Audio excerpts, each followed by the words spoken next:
Showtime really has been doing a great job with boxing. Like, it seems like HBO it's like you guys have kind of switched. What do you think has been the difference in, the two networks? Like, how do you think you've been able to kind of take over as the #1 spot for boxing? Well, it's really trying to do the best fights possible. And that's always our goal. But it also requires the cooperation of a lot of other people. Managers, promoters, fighters. It requires avoidance of injuries and timing of venues. So in some senses, there's so many moving pieces. It's almost a miracle anytime any major fight actually gets made.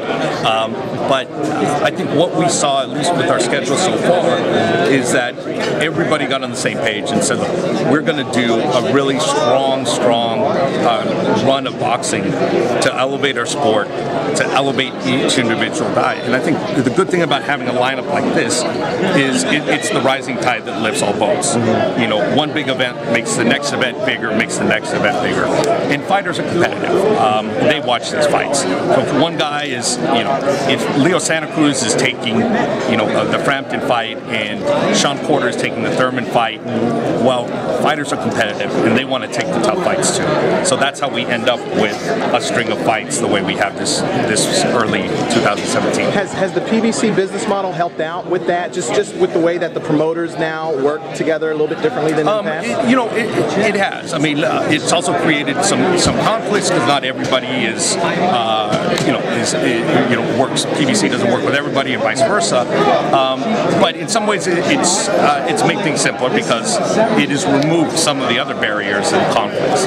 You guys have a lot of fights coming up. What's the biggest fight that Steven Espinoza is looking forward to? Obviously, I know you like all of them. Right. But which one is at the top of your list right now?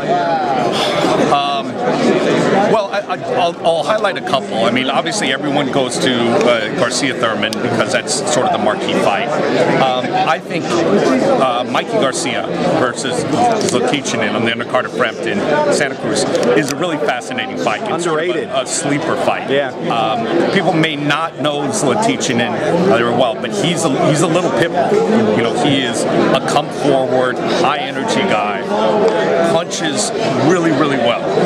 There's a lot of risk for Mikey in that, and it says a lot about Mikey that he took that fight so quickly after his layoff. The other one I would say is to watch carefully. Another sleeper is Broner Granados.